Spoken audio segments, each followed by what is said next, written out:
Welcome to The Explainer. Today, we're talking about the absolutely wild story of Tumblr. It's a tale of, creative freedom, big corporate takeovers, and a billion-dollar price tag that basically just, poof, vanished into thin air.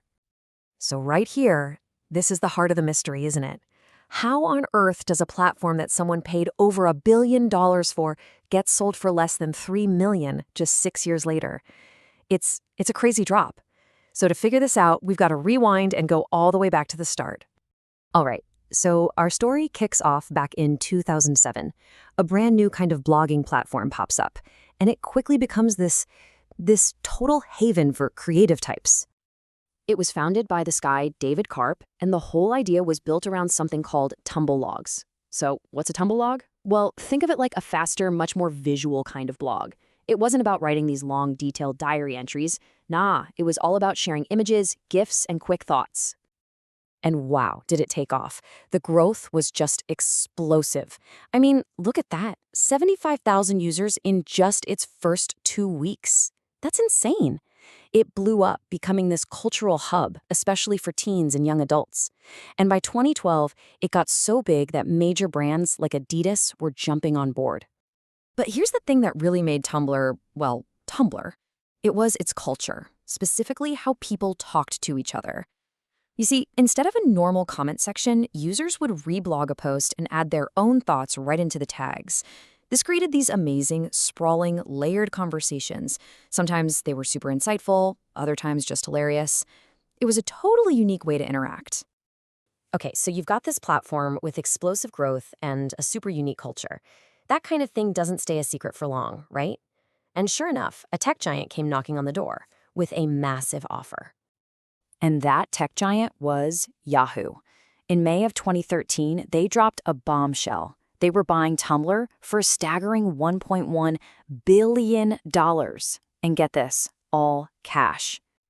Now, you'd think this would be celebration time, but the users, they freaked out immediately. They were so worried that Yahoo was going to come in and just change everything they loved about the site. A petition to stop the sale got almost 170,000 signatures. It really shows you how much people felt like this platform was theirs. And you know what? It turns out those fears weren't totally baseless. Yahoo had a really hard time figuring out how to make money with advertising on the platform. By 2016, they had to write down Tumblr's value by $712 million. That's basically a giant public admission that, this whole acquisition thing was not working out like they'd hoped. But as bad as that was, the biggest hit to Tumblr's very identity was still on the horizon.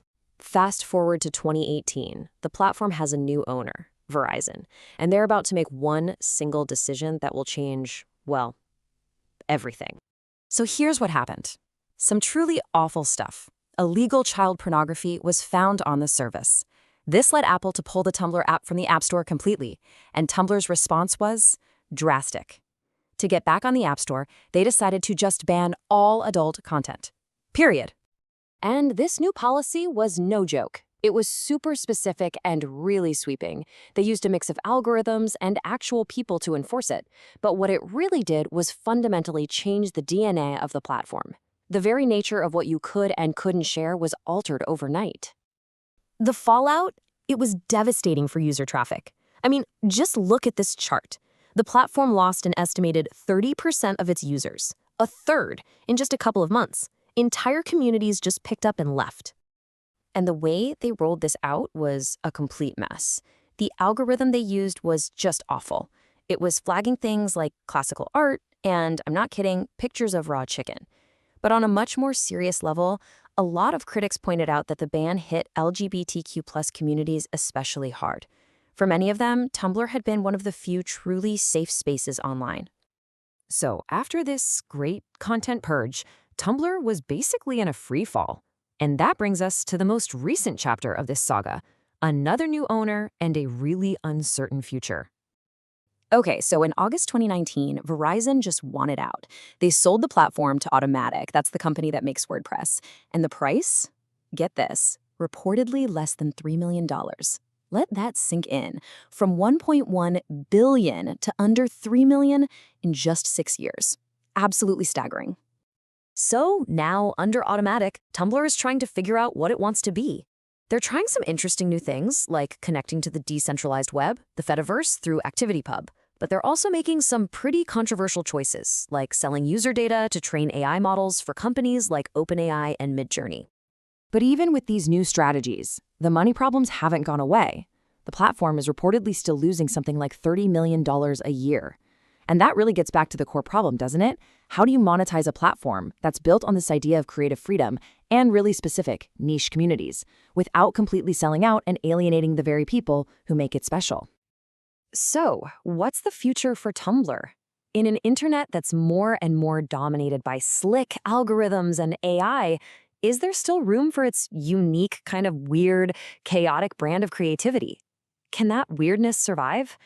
I guess that's the billion-dollar question. Or maybe, these days, it's the $3 million one.